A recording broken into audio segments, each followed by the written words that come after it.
کہ اہمیت کا اندازہ اسی کو ہو سکتا ہے جس نے گرمی کی شدت کو برداشت کیا ہو۔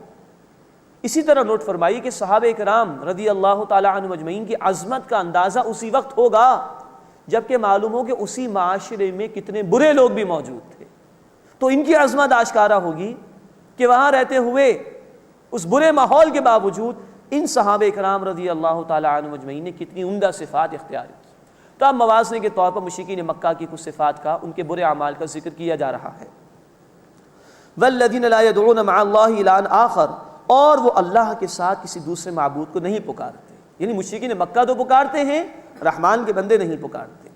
ولا يقتلون النفس التي حرم اللہ الا بالحق، اور وہ اس جان کو قتل نہیں کرتے جسے اللہ نے محترم ٹھہرایا ہے مگر حق کے ساتھ۔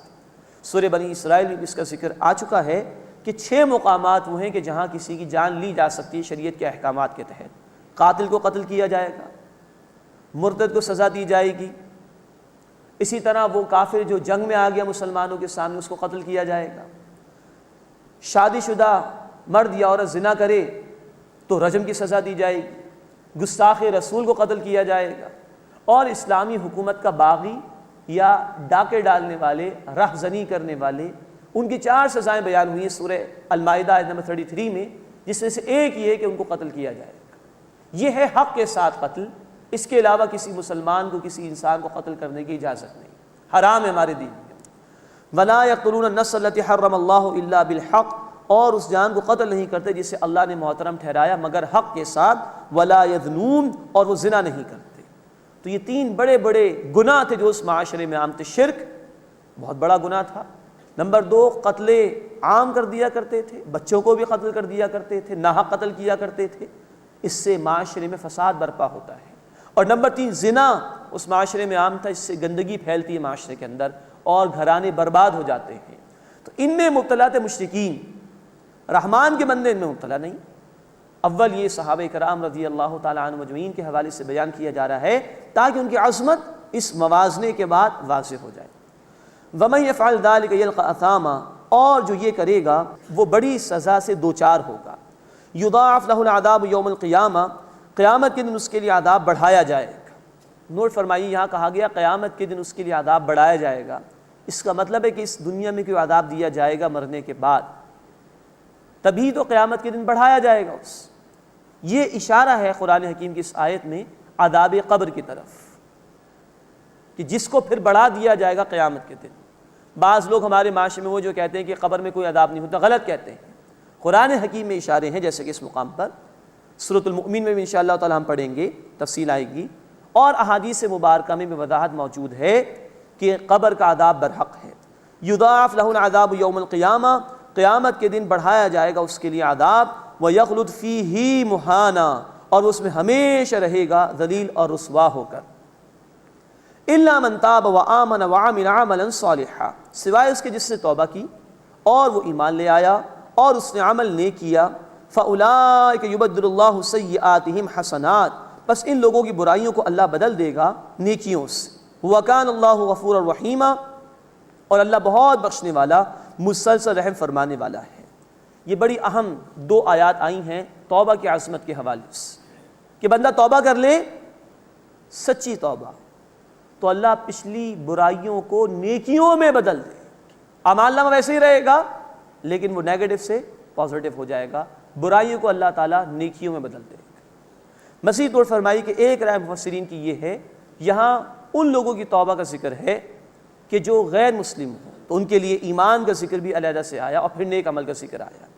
مزید فرمایا کہ وَمَن تَابَ وَعَمِلَ صَالِحًا، اور جس نے توبہ کی اور عمل کیا نیک، فَإِنَّهُ يَتُوبُ إِلَى اللَّهِ مَتَابًا، تو بے شک وہ رجوع کرتا ہے اللہ کی طرف جیسے کہ رجوع کرنے کا حق ہے۔ اس کے متعلق مفسرین کی ایک رائے یہ ہے کہ یہ اہل ایمان کی توبہ کا ذکر ہے، یہاں ایمان کا ذکر نہیں کیا گیا، یہاں صرف توبہ کا ذکر کیا گیا، اس لیے کہ جب بندہ مومن کوئی گناہ کا عمل کرتا ہے تو ایمان دل سے نکل جاتا ہے۔ چنانچہ بخاری شریف اور مسلم شریف کی روایت ہے، اللہ کے رسول صلی اللہ علیہ وسلم نے فرمایا، کوئی شخص حالت ایمان میں زنا نہیں کرتا، چوری نہیں کرتا، شراب نہیں پیتا، وہ ایمان دل سے نکل جاتا ہے۔ اس کو لوٹانے اور واپس حاصل کرنے کا واحد ذریعہ یہ ہے کہ انسان نیک عمل پر آ جائے۔ تو یہ توبہ اب ذکر کی جا رہی اہل ایمان کی کہ جب حقیقی ایمان نکل گیا اب اس کو واپس لو، نیک عمل پر آمادہ ہو جاؤ۔ وَمَن تَابَ وَعَمِلَ صَالِحًا، اور جس نے توبہ کی اور عمل کیا نیک، فَإِنَّهُ يَتُوبُ إِلَى اللَّهِ مَتَابًا، تو بے شک وہ رجوع کرتا ہے اللہ کی طرف جیسے کہ رجوع کرنے کا حق ہے۔ اب یہاں اللہ تعالیٰ نے ان دو آیات میں بہت بڑا اعلان فرمایا انسانیت کے لیے کہ توبہ سے اللہ گناہوں کو معاف فرما دیتا ہے اور بندے کی برائیوں کو نیکیوں میں بدل دیتا ہے۔ بعض مذاہب ایسے ہیں جیسے عیسائیت کہ انسان کو پیدائشی گناہ گار تسلیم کیا گیا ہے، اور وہاں یہ بھی مانا گیا کہ آدم علیہ السلام کو تو سزا کے طور پر زمین پر بھیجا گیا، اور پھر اللہ نے یہ کیا کہ اپنے بیٹے عیسیٰ علیہ السلام کو معاذ اللہ سولی دے کر تمام انسانوں کے گناہوں کو معاف کر دیا۔ جب یہ عقائد لے کر کوئی بیٹھ جائے تو اصلاح کا امکان ہی نہیں، جبکہ قرآن ایک ایسا طرز عمل اختیار کرنے کی ہمیں تلقین کرتا ہے کہ جس میں اصلاح کا امکان ہے۔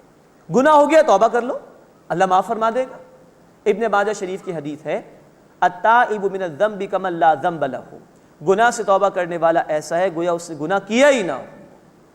لیکن قرآن کا مطالبہ یہ کہ توبہ پھر سچی توبہ ہونی چاہیے، جیسے سورہ تحریم آیت نمبر 8 میں الفاظ آئے یا ایھا الذین آمنوا توبوا الی اللہ توبۃ نصوحا، اے وہ لوگوں جو ایمان لائے ہو توبہ کرو اللہ کے حضور پکی اور سچی توبہ۔